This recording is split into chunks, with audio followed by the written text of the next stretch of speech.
According to Young and the Restless spoilers, the characters and performers deserved a better send-off, and Summer Newman, Hunter King, and her fiancé Kyle Abbott, Michael Mealer, didn't receive one.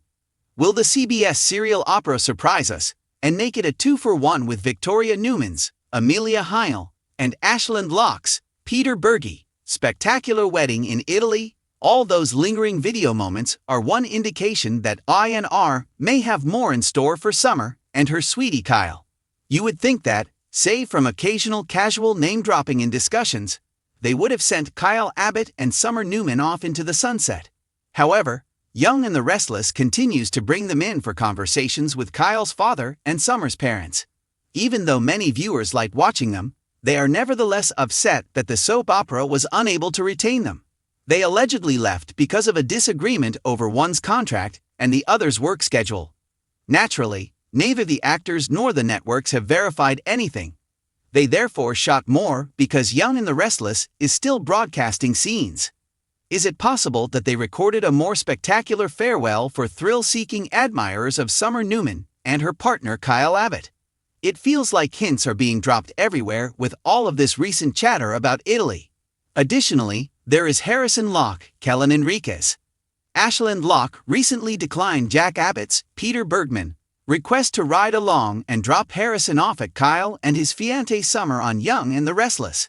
However, Ash claimed that given his illness and the demanding nature of his medical procedures, the airline travel would be far too much for him.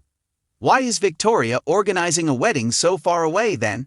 It's noteworthy that the location of Victoria's wedding is only a few hours away from the Young and the Restless location where Kyle Abbott and Summer Newman moved, much closer than the city of Genoa. It's so close that you would think Summer and Kyle would arrive. Could it be more though? Should Harrison be taken to his father's wedding since he is so close? We might see Hunter King and Michael Mealer at this wedding if Young and the Restless pre-recorded some of their final moments together. If so, Kyle Abbott and Summer Newman might have some memorable times there. Additionally, Kyle would be accompanied by his kid. Thus, there is a chance for a significant farewell that Kyle supporters truly desire. Y&R spoilers raise the question of whether Victoria might marry another woman at her lavish wedding. She doesn't seem like she would do it, but she may if her father leaned on her. Or, after the large gathering is over, Kyle may weed Summer. Afterward, there can be a smaller ceremony with just the preacher and them. Alternatively, Young and the Restless can take a more significant turn. There are constant hints in spoilers that Ash is defrauding Victoria. That lovely, spacious wedding and celebration would be completely available for Summer Newman to use to marry Kyle Abbott if he intends to ditch her at the altar. Alternatively, all the preparations on Young and the Restless would be in vain if Ashland were too ill to travel or walk down the aisle. Then Vicky would say that all their hurried preparations should be exploited by another Newman. Who else might get married at the family villa then? Kyle and his soulmate Summer are the only couple that any member of the family would wish to see get married at this time. 1,000 tiny coins of light were scattered across the turquoise sea as the sun burst like a promise over the Amalfi Cliffs.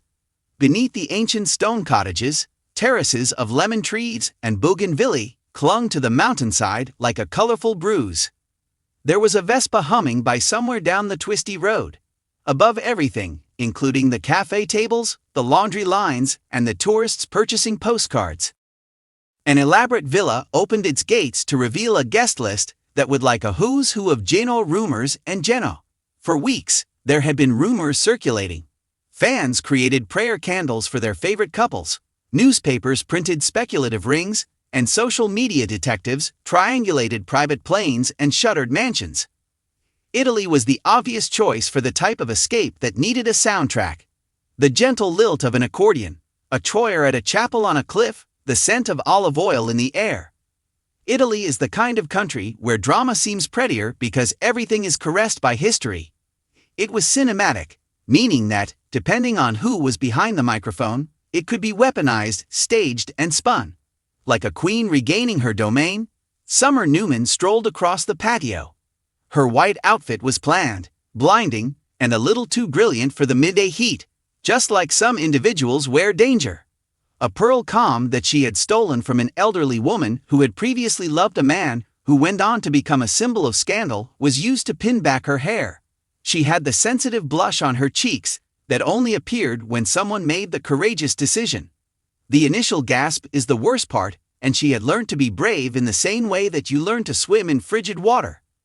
Like a confession, Kyle Abbott emerged from the garden archway. He was more linen than white, a man with loose borders and a mountain of regrets stashed in the pockets of his suit. A crooked smirk played at the corner of his mouth, as though he was aware of the ridiculously thin boundary between comedy and tragedy. From the youngster who learned to fight by seeing just his father's shadow in the mirror, he had gone a long way. That past was still with him, an elegant, stuffy coat he occasionally neglected to remove. However, it appeared smaller here in Italy, beneath a sky that had witnessed the birth and fall of empires. Putting together a double wedding and making it seem like anything but a PR gimmick was not easy. Stylists with clipboards circled like tiny, stylish predators, and the reporters had come in tense little squads. Despite all of the fanfare, the day was intimate at its core. A few snatched glances were lengthy enough to qualify as prayers. In the hallways, there were murmurs that may have been threats or endorsements. Quietly, decisions were being made that would determine who would go with nothing but a name, who would leave with a legal packet tucked under an arm, and who would lead with their head held awkwardly high. The chapel had one aisle but two fates. It was made of stone, was old, and had a subtle rosemary scent. Forgiveness in one column, unsolved grievances in the other, was the kind of etiquette guests learned from soap operatic funerals as they took their places. On one side, Noonan faces sat with decorative precision, eyes like cameras and grins rehearsed into place. The Abbot's laughter was brittle but honest, and they were quieter and more worn. Someone used a phone in the rear to record the aisle march. 10,000 times it would be rewound and studied, and its emotional inflections and micro-expressions would be examined. Summer's father, or the closest representation of him, was noticeably missing, and silence has a way of speaking for itself. Speeches that identified what is absent are the greatest. A toast that felt like a map was presented by Summer's mother, or the matron who had supported her through many storms. Forgive fast, love carelessly, and keep the repercussions in mind. It was brief and riddled with holes, yet those gaps were just where the truth found a home. Kyle and Summer made promises to themselves that they pieced together from what they had learnt. Summer pledged to sail, and Kyle promised to anchor her. Since the future is a contract that can be negotiated, they used the present tense when speaking. In the manner of those who had practiced intimacy until it no longer seemed like a deception, they leaned on one another. Tears and laughter were shared. At one point, Summer's palm shook and Kyle's thumb touched it, rubbing in a way that had been rehearsed in quiet hallways and previous seasons. The audience warmed up. However, this was more than just a romantic tale. Very seldom are soap exits. They are negotiating chips disguised as vows, plans disguised as passions, in order to return like a renaissance. Ghost exit arcs must promise a resolution while maintaining just enough mystery. From the quiet nooks of daytime callers to the gossip blogs, everyone was asking themselves, will this double wedding be their farewell? Would Italy just be a different set with a greater view, or would Summer and Kyle get the getaway they deserved? The move's detractors, the theatrical enthusiasts who record every betrayal, claimed that Summer's plot had been stretched too far. She had been created to be a sister, heiress, lover, and plotter, and she had lost some of those qualities in the process. Giving her Italy as a way out meant writing a relationship that read like redemption, a neat solution for a woman who had broken down in public. Others claimed that because Kyle's path had been one of penance, he should have left. In the end, he walked with a limp that was more moral than muscular after battling fleeting demons and paying taxes of repentance. They claimed that Italy would devour a guy whole and transform him into a man who could eat forgiveness for breakfast. The windows in the honeymoon room opened to the horizon. They untied the ropes that had made them human and sipped Chianti on the first night. They had talks that the writers had been preserving like a rare spice. They were serious, domestic, and hazardous. Are they going to manage a vineyard? Are they going to adopt a child? Would they ever be forgiven by the Addams family? Soap operas gain credibility through conversation. On-screen proposals that are turned down are frequently more lucrative than those that are accepted. They discussed the benefits of remaining absent. They debated whether to publish a candid memoir with the money raised going to vanity or charity. They created lists. One was torched. The consequences spread like spilled ink back home.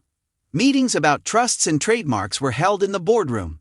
Some Instagram posts stung without the use of words. Abbott and Sons considered a PR change. Newman Enterprises recalibrated. Timelines were created by journalists, and fans of continuity debated whether this was a soft reboot or a final departure. Fans sided with the ferocity of those who feel entitled to determine the moral trajectory of their favorite characters, but have never had a voice in a franchise. The way that fiction fosters ownership is an oddity. Not every departure was valiant. What a double wedding leaves behind is the true test. The authors had been shrewd enough to weave a tiny, nearly imperceptible clause with instantaneous consequences into the vows. A paternity rumor turned into a toast, a covered guardianship clause, a secret shareholder agreement. Yes, Italy had provided them with romance, but it had not spared them from the consequences. After all, the promise of future problems rather than happy endings is what keeps drama going. The show produced its own echo in the weeks that followed. A cameo in which Summer received a packet marked Urgent, Gal, and grinned like a lady feigning optimism. Summer and Kyle on a private terrace, called back for a last-minute scene. And fast-time communications that suspiciously appeared to have been sent by PR teams. Television exits have an odd afterlife. They are never really closed, only paused. Opportunities arise from a door left a millimeter open, including return dates, storylines of retaliation, and the well-known "I'm back and everything you loved is a lie" beat. It feeds the rumor diet and keeps fans interested. However, their departure from Italy was kind if we judge it by what it offered them. An opportunity to be more than just names in a family drama. Instead of departing in shame, they did so with a sense of well-curated dignity, complete with vows, pictures, and a few minor scandals that would look good on streaming services. They took a chunk home after carving their farewell into marble. While it was a popular moment to record and share, for new fans it was the bittersweet comfort of watching two characters leave for the sunlight. They had received an intermission-style conclusion from Italy. What constitutes a well-earned exit? Is it timing, or is it bravery? Is it the number of arcs you've played, the weight of the years you've carried on screen, or the manner you've loved and been loved in return? Summer saw her well-earned departure as a form of reclamation, because Italy made her greater than the person she had been written as. Kyle saw his well-earned departure as a form of atonement and silent mercy. He had made a payment, and was now able to enjoy the gentle benefits of a modest existence. Together, they convincingly denied each other a fresh start. Cynics will always argue that the double wedding was a publicity hoax, a glitzy ploy to boost attendance and spark social media conversation. They're somewhat correct. Love is a currency.